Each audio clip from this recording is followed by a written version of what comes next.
Ladies and gentlemen, please take your seats. You know, at some point in all of our lives, we've had those family dinners that have taken a turn for well, a little more twisted than maybe we expected. But if you're within the sound of my voice, that must mean you're in the seats with once more.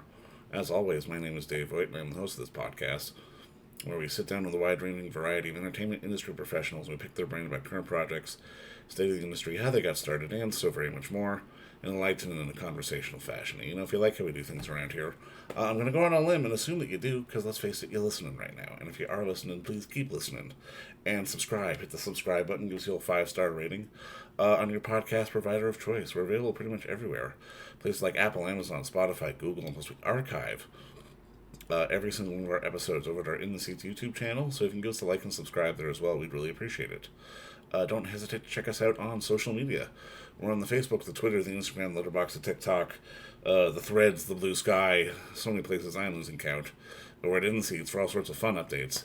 And finally, and I do dare say most importantly, please pay us a visit over at In the Seats, intheseats.ca, for all the latest and greatest from the world of film, television, basically the moving image at large. Because guess what? If we love to watch it and write about it and talk about it, we love it all that much more when you come by and read about it and listen about it. So please do us that ultimate kindness, coming by and pay us a visit.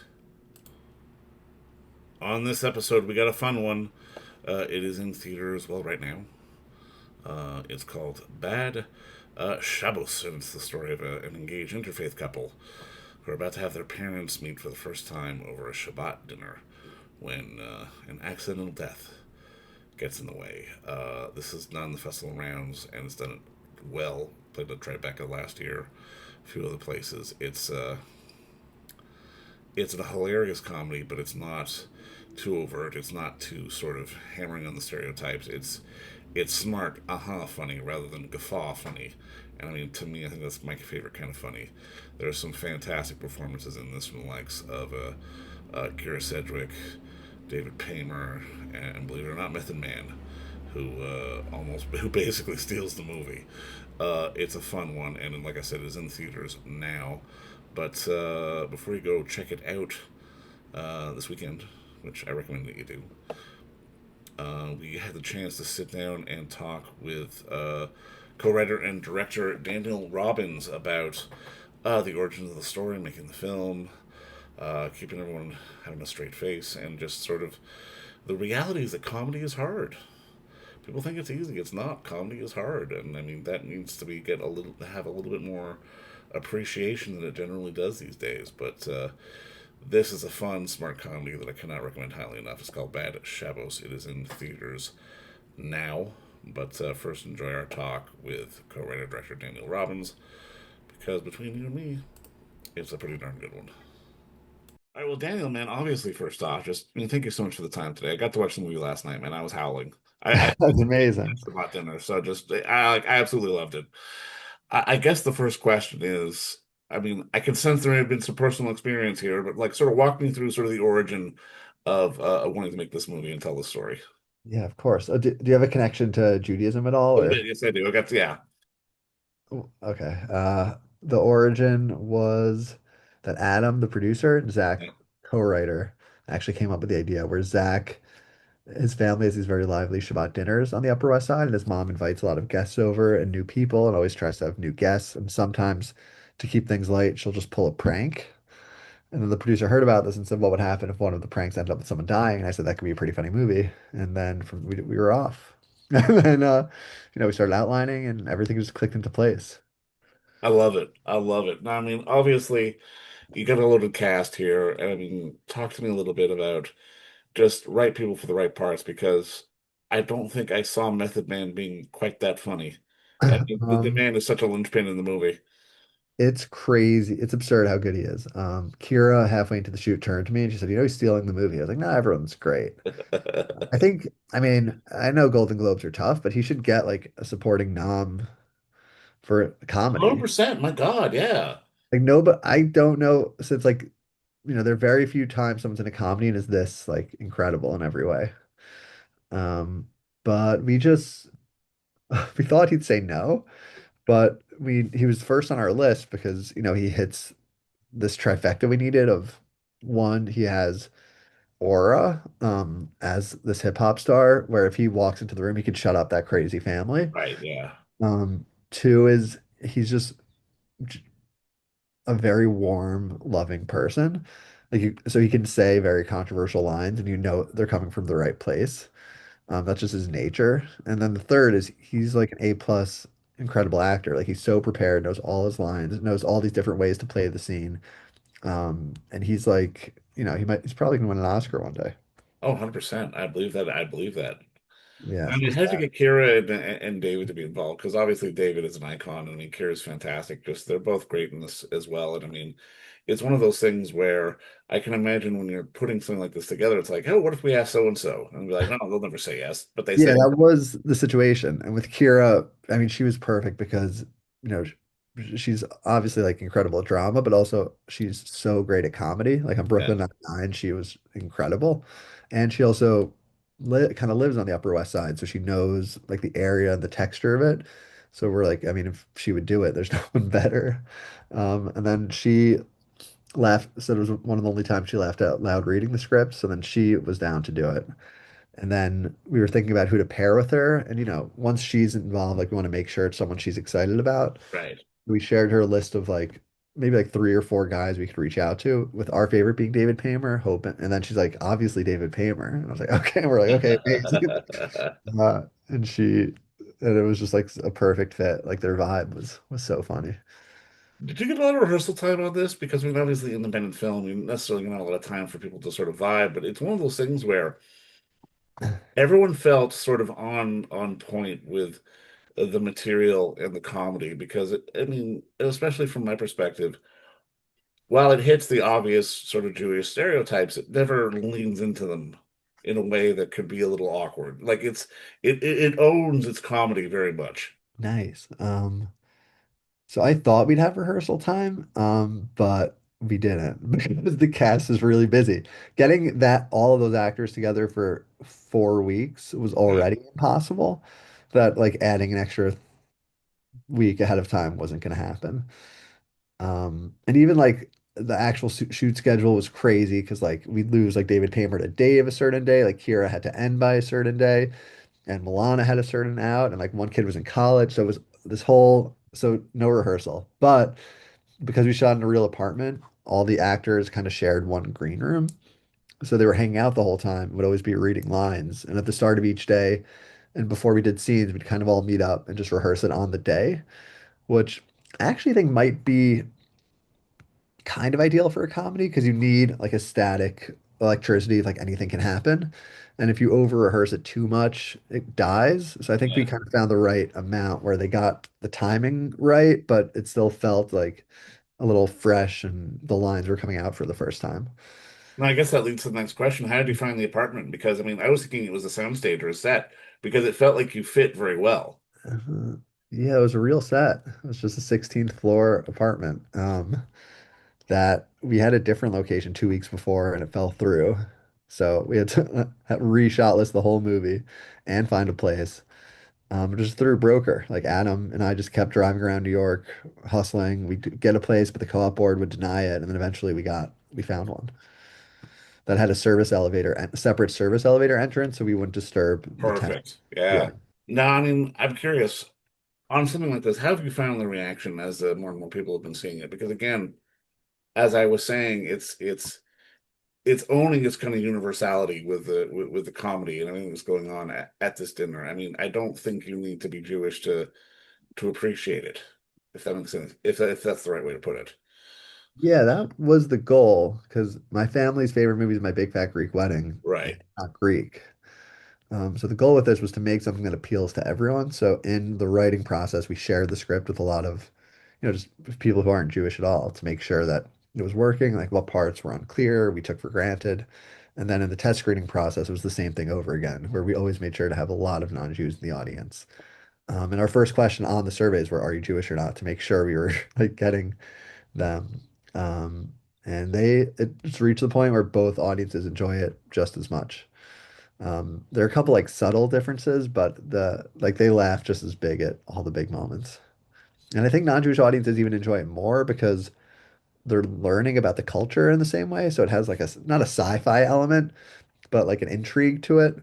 Where for a Jewish person, it's just like, oh, I kind of know this stuff and it's happening.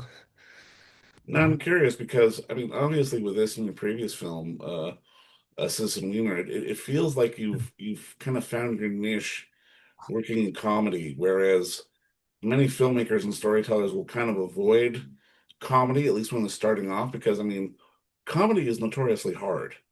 But I mean, what is it for you about sort of working in comedy that seems to fit for you?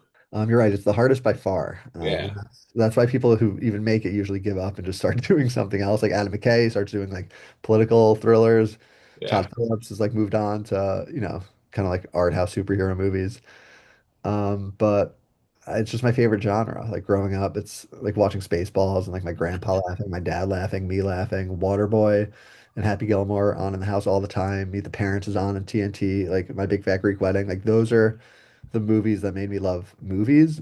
And we've all felt the frustration that the comedies aren't being made like at the same quality. Like the ones that do exist are like so zany, just feel like an SNL sketch that's like 90 minutes long. So it's just like pure passion. And everyone said, oh, just keep making horror movies, like they'll do better. But I'm like, someone has to try. So we just went all out and hoped for the best. Do you think that at the end of the day is sort of the secret for when you're to just own it and be honest about it? Because like you said, this movie could have sort of ramped it up to 11 and gone sort of the zany route, but it didn't. And I think that's why I liked it more because it felt more honest. I think you're right. Like that's something I took from horror movies that the realer it feels, the scarier it is. And then I think with a comedy too, the realer it feels, the funnier it is. And sometimes people are I think the mistake people make with comedies is they swing too much and they keep reaching for jokes and then you don't have the tension. And then once you have the tension, even the jokes that were funny kind of fall apart. Like Mike Nichols called these expensive jokes, which is a joke that's really funny, but it breaks your reality. And then that hurts all the other jokes. So we had a couple of those that we had to pull back in the editing, but it's about just getting that balance right. Like The Hangover, which is one of my favorite modern comedies. If you rewatch that, the first 7 minutes maybe has like one joke in it. Yeah, yeah. Like they're setting up a wedding, they're on the side of the road and they're panicked that their friend is missing. And then we see him like getting ready for Vegas and he meets his zany brother-in-law who's like ass is out, which is like kind of funny. And then, like it's not this like joke fest. But I think that's what makes it work so well that once you believe this world, you can go nuts. And I'm curious, how did you, as the filmmaker, the storyteller, the leader of the set, manage to keep sort of everyone in check? Because I can imagine the energy was high enough at times that people would want to riff, and you could easily lose control of the room. I wish I like had something smart to say that like motivated people or got them. You're being honest. I love it. No, please. Yeah, but they really just like everyone was just down for the cause. Like everyone loved the script and was just there to do what made it best. I guess we did have a rule for improv that we didn't want it to go. I think another mistake comedies make is when the improv gets Right. too loose and then Yeah. like a 90-second scene becomes like 3 minutes. So we kind of had a rule that only improv when you're supposed to talk. So that way we keep the pace going, but you can still make up lines. So, like in the movie, we don't just have people sitting down and just riffing jokes at each other. Yeah. It's always like purposeful, and I think that like gives it this propulsion that just makes things so much funnier. Now, I mean, for you at the end of the day, what made you want to get into this business and what made you want to be a storyteller? Because I mean, I can imagine, everyone always has their movies, but especially when it comes to comedy, it's a different beast for someone to sort of recognize, I want to do this and I want to do it well, is a different challenge. Um, yeah, I'm not sure where I think it originated in high school where I started making videos for school events with my friends that were Right, funny. It right, right. was like lit a spark, and it just felt like something I really wanted to. If something lights you up, you gotta follow that to some extent, reasonably. And then just kept going from there. And there's something, I don't want to get like cheesy, but the idea Oh that you yeah, yeah, could yeah, like change the lens through which someone sees the world is yeah, nice. And I think the best way is through an entertaining movie. Like even this movie, like it deals with heavy stuff, but there's no lecture in it. Like we never have someone yeah. like tell you what to feel because I think the way you get through to people is if they just connect to characters of a certain type, then that's like the magic of it. And you don't have to like lecture them about, oh, actually like this thing is true or that thing's not true. Um, so yeah. Well, I mean, it feels like it's kind of dispersing with the preconceived beats that people expect with a comedy, and it's allowing it to sort of grow more organically. And I mean, obviously, independent film, limited number of screens. Not everyone in the world's going to see it, but again, it's going to be one of those things that's now out there in the world, and more people will slowly over time get to see this movie. Like at the end of the day, what is your hope for people as more and more people discover the film to sort of get the, I guess the natural tendencies of comedy rather than sort of the quote unquote jokey kind of things? Because again, like I said, this felt so organic. That's kind of why I gravitated to it. It wasn't sort of hit me in the face funny. It was, oh wow, that was like it made me smile kind of funny. Nice. Yeah, that the goal would be if people see it in a theater, Well, because of course, the yeah. theater, like the theater reactions had, or like the reason we're doing this run is just because the reaction in theaters is crazy. It's like going to a concert. Nice. Like some videos online that people took, and it's like rolling laughter, and it's Love like it. such a fun time. But I think realistically, most people will see it on streaming once it comes out, and hopefully, we come out of streaming in the fall, and people like watch it with their families, and it just, makes you feel a little closer, and like your craziness isn't um, that unique, and it's part of the blessing of having these people around you. Do you have other stories in there, or do you feel like now you're sort of cementing yourself as a comedy guy? I'm trying to keep the comedy thing going because, someone has to be trying hard to keep it If alive. it works, right? If it ain't broke, don't fix it, right? Yeah, I mean, I'm sure horror still might do better, but there are enough amazing filmmakers doing that. Like, they don't need me there. Dan, bucket list, end of the day. Was there one movie Adam Sandler. comedy that changed your life? Probably like Waterboy, Happy Gilmore, Spaceballs. It was those three that were just always on. Um, Maybe Spaceballs because that's the one that when you're a kid, like a true kid, it's hilarious. Oh, totally, yeah. Um, so that like sparked the joy initially. But Adam Sandler is just like the bucket list in every facet of being, in terms of like the type of guy he is, how great his stuff is. So hopefully, cross paths with him at some point. Well, Sandler is criminally underrated, and I hope you do too, man. Because honestly, I had fun with Bad Shabbos, and I hope more and more people do. But again, Daniel, just again, thank you for the time today. I really appreciate this. Thank you, dude. It's so fun speaking, and I appreciate you watching it. Likewise. All right, man. Talk to you soon. And don't forget to visit our friends over at Bay Street Video for all your DVD, Blu-ray rental, or purchasing needs this summer, as they are still open for curbside and some mailing delivery as well. Over at 1172 Bay Street, Toronto, Ontario, Canada, you can give them a call at 416-964-9088. That's 416-964-9088. Or send them an email at baystreetvideoto@gmail.com for any of your DVD and Blu-ray needs.